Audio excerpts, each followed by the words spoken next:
Desde hace rato, siguiente, la OMS, pues esto en general para la población adulta, fijo estos criterios que son hipertensión, obesidad, dislipidemia, que en la dislipidemia básicamente son dos factores que son el aumento de triglicéridos y la disminución del HDL. El componente de resistencia a la insulina, que pareciera que es la base fisiopatológica más importante de todo el síndrome metabólico, y una intolerancia a la glucosa o presencia de diabetes.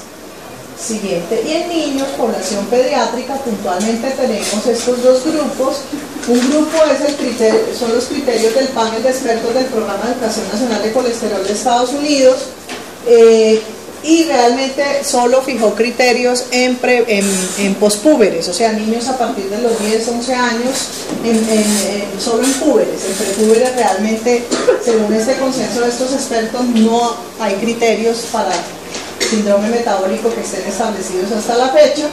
Se habla de uno de los criterios y debe tener para cumplir por el diagnóstico de síndrome metabólico mínimo 3 de los 5 criterios que ellos establecieron, que son obesidad abdominal, o sea, un perímetro abdominal mayor de P90, tensión arterial mayor de P90, triglicéridos por encima de 110, el HDL por debajo de 40 en ambos sexos, la glicemia basal por encima de 100, o con estímulo poscarga a las 2 horas mayor de 140.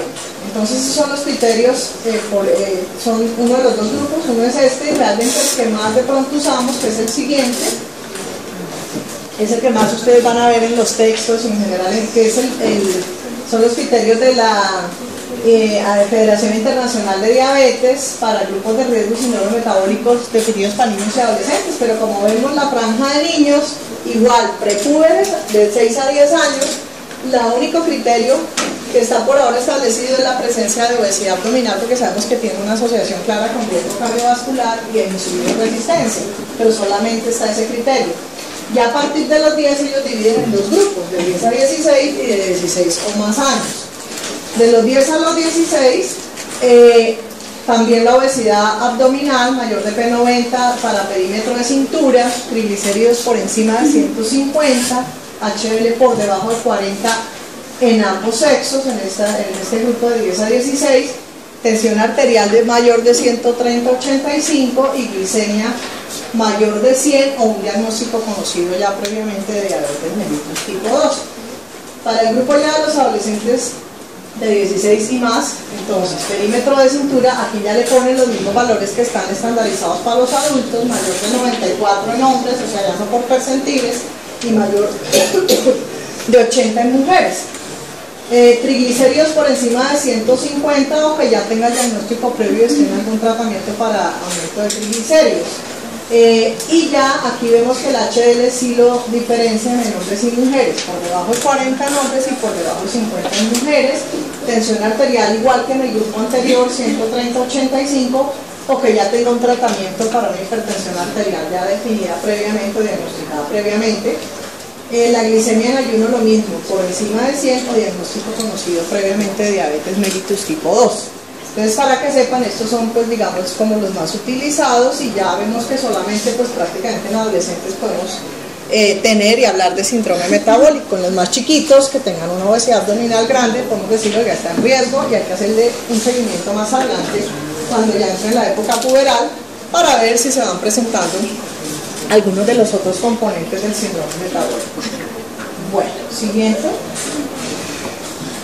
Otras complicaciones que ya hemos visto: la hipertensión, que forma parte de uno de los componentes del síndrome metabólico, la hipertensión arterial sistémica, pero también puede haber hipertensión pulmonar, la lesión endotelial o la presencia ya de placas ateromatosas en los casos severos, algunas complicaciones respiratorias. Pues cada vez se habla más, no es que todos los obesos sean asmáticos ni todos los asmáticos sean obesos, pero cada vez hay más estudios donde se está encontrando, y probablemente sea por una vía común fisiopatológica, una asociación entre asma y obesidad. La apnea obstructiva del sueño, siguiente. El hígado graso no alcohólico, la presencia de colelitiasis y algunas complicaciones que ya hemos mencionado, algunas osteomusculares que las buscamos en el examen físico o las preguntamos, como hielo valgo, pie plano, escoliosis, osteoartritis y deslizamientos epifisiales. Siguiente. Algunas complicaciones cutáneas ya mencionadas, la presencia de queratosis pilaris a veces se asocia con problemas de pronto metabólicos tipo alteraciones tiroideas, entonces mirar si además tiene estreñimiento, o niñas con ciclos menstruales irregulares, con estreñimiento, con obesidad o sobrepeso y con mucha resequedad en la piel ya a un grado extremo que ya tienen una queratosis, mirar de pronto cómo está la función tiroidea. El intentrigo candidiásico que ya hemos hablado y algunas neurológicas como pseudotumor cerebri y la hipertensión endocraniana idiopática.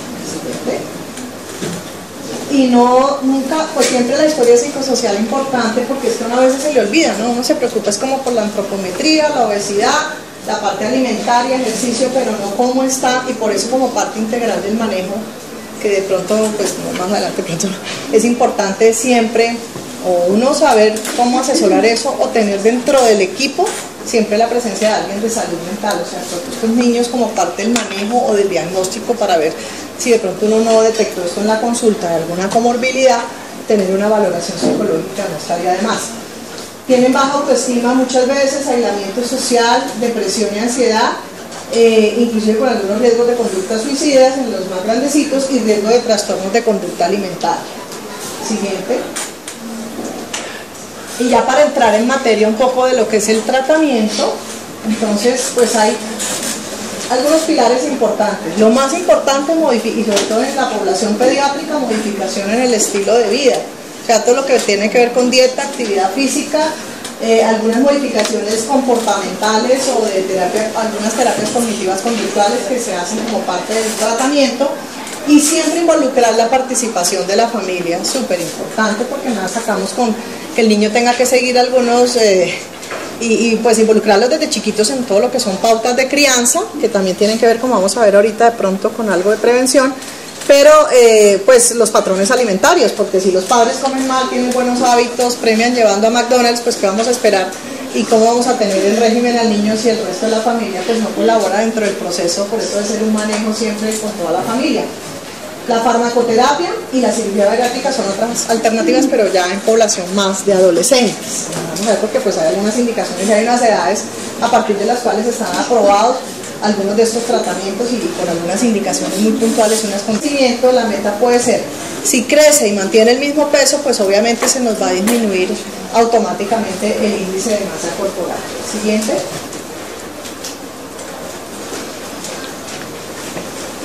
Bueno. En cuanto a la actividad física, entonces recomendación de la Academia Americana de Pediatría para población de niños y adolescentes mínimo, o sea, eso antes era más laxo, decían no, 30 minutos diarios 5 veces a la semana. Realmente se ha vuelto tan grande el problema que se volvió mucho más estricta la recomendación, aunque no la cumplan, por lo menos tratar de llegar a esa meta de mínimo 60 minutos diarios de actividad moderada a vigorosa. O sea, todas las actividades aeróbicas, caminar, pero tendría que caminar a un ritmo como de caminata muy rápida, o montañismo, natación, ciclismo, bailar, por ejemplo, que a veces a los niños les gusta. Pues eso ya más para adolescentes hablamos ya de deportes, ¿no? Para niños más pequeños basta que brinquen, que vayan al parque, que corran, que jueguen, que esos juegos de escondidas, perseguidos, con la pelota, correr, bueno, todo lo que sea movimiento y tener espacios para poder hacerlo.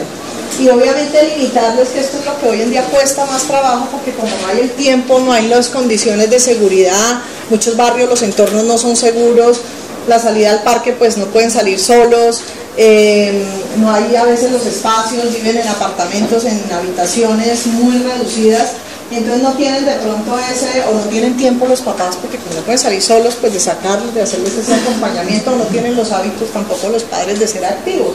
Entonces, es importante promover toda esta parte, pero también el tiempo de actividades recreativas sedentarias. La recomendación es 1 máximo 2 horas diarias, y en una cantidad de encuestas realizadas en población pediátrica, a veces son en el fin de semana perfectamente hasta 10 horas o más de actividad de pantalla, entonces mucho más de lo que se está recomendando como manejo y prevención de obesidad y sobrepeso. Eso incluye, como les decía, todas las actividades sedentarias, principalmente con cualquier tipo de dispositivo electrónico. De pronto hay algunos juegos como el Wii que hacen que se muevan un poquito, pues son más aceptables que esos que se juegan solamente sentados, pero pues depende del juego de Wii, para ponerlos a brincar, a correr o a hacer algún deporte que se muevan, pero pues por eso, o sea, debido a la problemática es que se han ideado un poco ese tipo de dispositivos. Básicamente pues eso en cuanto a actividad física, pues tenerlo en cuenta. Otra cosita es la actividad, cosas de la rutina diaria. Usted vive en apartamento 3 pisos, entonces no, ¿tiene ascensor? Sí, no coge el ascensor, suba la escalera. ¿Va a un centro comercial? Sí, no coja escaleras eléctricas ni ascensor, suba las escaleras manuales, las escaleras normales, ¿sí? Va a ir ahí a hacer una vueltica, ¿para qué se va en el carro? Caminen un poquito, o sea, eso ya es con los familiares que hay que tratar de concertar eso para obligar un poco a ese niño o a ese adolescente a que se mueva un poco más. Bueno, ¿en qué caso farmacoterapia? Realmente cuando estamos en obesidad y fracasan las medidas anteriores, o sea, todo lo que tiene que ver con hábitos saludables, dieta, ejercicio, etcétera, le damos 6 meses de chance, tiene una obesidad importante y no se ha logrado disminuir peso, por el contrario, de pronto ha aumentado el peso y no se ha logrado un control de las comorbilidades, a pesar de que uno es, porque a veces no lo han hecho es porque realmente no se ha cumplido, entonces tiene que haber una supervisión de los padres y un adecuado esfuerzo que realmente se pueda constatar para saber que realmente ha fracasado, porque a veces es simplemente porque no se hace, entonces uno le vuelve y le da el chance, bueno, otros 6 meses, pero pilas con esto y esto y eso. Si definitivamente no se cumplió, o cuando hay sobrepeso, si persisten las comorbilidades severas, o se encuentra además un alto riesgo, sumado a un alto riesgo familiar, se podría pensar en indicar alguno de los fármacos, que hay muy poquitos, solo 2, ya les vamos a mencionar cuáles. Y se debe hacer siempre, ahí sí ya no con médicos de atención primaria, se recomienda que sean profesionales expertos, pediatras, a veces no todos manejamos estos medicamentos, sino pues un endocrinólogo pediatra, un nutriólogo, ya alguien que realmente tenga experiencia, y definitivamente en pretúberes no está indicado porque no hay estudios y no se saben los riesgos versus beneficios, etc. Siguiente, en general en la población pediátrica hay un número limitado de estudios controlados, ensayos clínicos, sobre la seguridad y eficacia de todos de estos, y antes ahí está ese afortunadamente ya lo sacaron, la sibutramina, que era de venta libre, valía como 1.000 pesos una tableta, entonces cantidades de niñas con trastornos de alimentación tomando sin ningún control y una cantidad de riesgos grandes de efectos secundarios. Esa ya digamos salió del mercado, pero sigue aprobada el Orlistat, que es el siguiente. El Orlistat es uno de los nombres comerciales, pero pues hay otros nombres comerciales, pero el más conocido, Orlistat, para mayores de 12 años. Es un inhibidor de la absorción intestinal de grasa, pero realmente los estudios muestran que la eficacia es moderada. Los efectos adversos no son muy grandes aparentemente porque hay una intolerancia digestiva, pero entonces hay flatulencia, distensión, puede haber esteatorrea, y eso hace que muchos de los pacientes sea el motivo por el cual suspenden el tratamiento, y hay que tener cuidado ahí con las vitaminas liposolubles porque pues hay que dar suplencia porque no se van a absorber adecuadamente, y sería uno de los medicamentos. El otro es la metformina, que está indicada en niños adolescentes, prácticamente ya mayores de 10 años. Es realmente un antidiabético oral para aquellos que tienen ya diagnóstico de una comorbilidad importante que es la diabetes mellitus tipo 2, pero pareciera que además, pues obviamente su mecanismo es aumentar la sensibilidad periférica a la insulina, pero tiene un efecto adicional y disminuir el apetito. Entonces, más que todo se recomienda es cuando hay resistencia a insulina, que hay un síndrome metabólico, hay una diabetes 2. Algunos lo usan, realmente la indicación ahí no es para manejo de obesidad. O sea, lo que dicen en los países donde están las autorizaciones es que en ese caso se podría, pero tienen que tener una autorización explicándole a los padres pues que podría tener un beneficio y se puede ensayar a ver qué pasa con el peso, pero realmente la indicación es más cuando hay este tipo de comorbilidad. Ya otras como la hormona del crecimiento, pues únicamente fue aprobada hace un tiempo para el síndrome de Prader-Willi, pero eso ya es una alteración. Un síndrome genético específico que sí se beneficia y se debe empezar tempranamente porque les va a mejorar la talla, les va a mejorar esas obesidades mórbidas y otras comorbilidades que presentan, sí se benefician, y esa inclusive para esos casos la cubre el POS, ¿no? Siguiente. Y ya pues tratamientos de pronto más agresivos, pero que a veces pueden ser efectivos, y esto ya hablamos es de adolescentes grandes realmente, que tengan mínimo TAN el 4 a 5, que ya hayan finalizado prácticamente el crecimiento lineal, y está indicado en población de adolescentes cuando tienen un índice de masa corporal de 50, o sea, mayor de 50, es un índice muy alto, una obesidad ya demasiado extrema, o que tengan más de 40 más la presencia de alguna comorbilidad severa. Siguiente. Se indicaría si de pronto nosotros ya hemos intentado modificación en el estilo de vida, todo lo que es dieta, ejercicio, etcétera, con o sin farmacoterapia, durante mínimo 6 meses, también estando seguros de que haya cumplido pues con ese manejo, con ese tratamiento, si a pesar de eso persiste la obesidad y la comorbilidad severa. Algunos indican que tenga por lo menos una edad cronológica y ósea mayor de 13 en mujeres y 15 en hombres, aunque algunos a esta edad todavía no han completado, a menos de que sean maduradores tempranos. Habría que evaluar cada caso individualmente, que hayan completado, pues que ya muy cerca al cierre o al crecimiento final, porque obviamente después de esta cirugía ya probablemente por todo el déficit de micronutrientes, toda la alteración nutricional inicial, de déficits que hay que suplir, etcétera, no van a completar su crecimiento. Deben tener, esto también a veces no se tiene en cuenta, pero muy bien, una valoración psicológica muy importante tanto al adolescente o al niño, adolescente en este caso ya, y a su familia, para ver que tenga competencia emocional y que la unidad familiar pues sea funcional, que no haya pues ningún problema. Paciente demuestre adherencia para seguir hábitos saludables, porque no es que se opere, eso puede ser reversible. Algunos procedimientos se operan y vuelven y nuevamente, o sea, después de eso hay una restricción muy grande, sobre todo en el postoperatorio, los primeros días, el primer mes, porque prácticamente son líquidos, no pueden todavía comer, pasar mucho, pero después ya van comiendo, pero deben seguir unos muy buenos hábitos, tanto de actividad física como de alimentación. Siguiente. Contraindicaciones: preadolescentes, adolescentes embarazadas o que estén lactando, o si planean embarazarse en los 2 años después de la cirugía. No adherencia para seguir hábitos saludables, que tengan un trastorno de conducta alimentario no resuelto o un desorden psiquiátrico no tratado, y tampoco en el síndrome de Prader-Willi. En ese caso se indica más, como les decía, la hormona del crecimiento. Siguiente. Pero la hormona del crecimiento en edades, ahí sí temprano, ¿no? A diferencia de los otros tratamientos que son ya para niños más grandes. Bueno, aquí esto es lo que pues más nos interesa en la atención primaria, porque lo que vamos a hacer realmente es prevención, pues manejo, ojalá para no llegar a tener los casos que haya que hacerles ya tratamiento. Entonces, la promoción de la lactancia materna por mínimo 6 meses, o sea, ahí nombro 3 pilares importantes, pero ahorita después les voy a mostrar algunas estrategias que se han planteado. Entonces, ¿y por qué? Promoverla, y pues más bien unas asociaciones que ya se han encontrado entre algunas de estas riesgos y la presencia de obesidad y sobrepeso. Entonces, por eso la promoción de la lactancia materna es importante, la educación a padres y niños desde temprano, desde las pautas de crianza a través de programas. En eso existe mucho en la literatura, y en países que están más avanzados, que cuentan con más recursos, realmente pues hay material muy importante, hay talleres, hay videos, hay guías anticipatorias, hay páginas web para educación a los padres y a los hijos, etcétera, etcétera, para la prevención y el manejo de obesidad. Siguiente. Y una cosa que pues yo también les recalco es que obviamente los profesionales de la salud somos los profesionales o médicos de atención primaria a quien le va a llegar de pronto el paciente por primera vez, pero realmente si uno mira el manejo va más allá de cosas que se nos salen a nosotros, aparte de dar la consejería y hacer los exámenes y mirar los riesgos.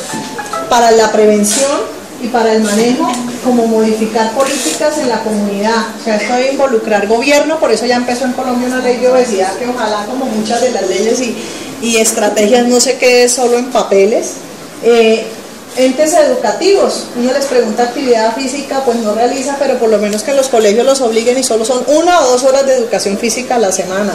Según esto y según las recomendaciones de 60 minutos diarios, si eso en la casa no va a haber tiempo, los papás trabajan, llegan tarde, debería ser en los espacios escolares, que es donde permanecen los niños.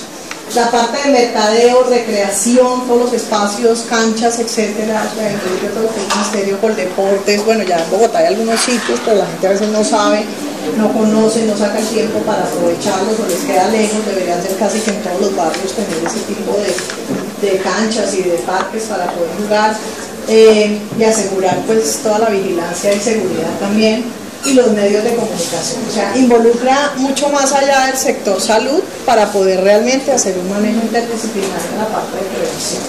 Siguiente, y la industria alimentaria, ¿no? Todas esas modificaciones, los etiquetados de los alimentos que antes no eran obligatorios, ahora sí, para que la gente realmente sepa y que no engañen a las personas, que sean, eso tiene que ser pues con unos parámetros éticos muy importantes, pero saber también uno leer e interpretar esos etiquetados. Se está tratando en la industria de quitar todos estos preservativos que son ricos en sodio, ricos en grasas, tratar de colorantes artificiales. Pues la industria alimentaria también es importante involucrarla en eso. Pues esto de una revisión reciente, como ya para resumir y terminar,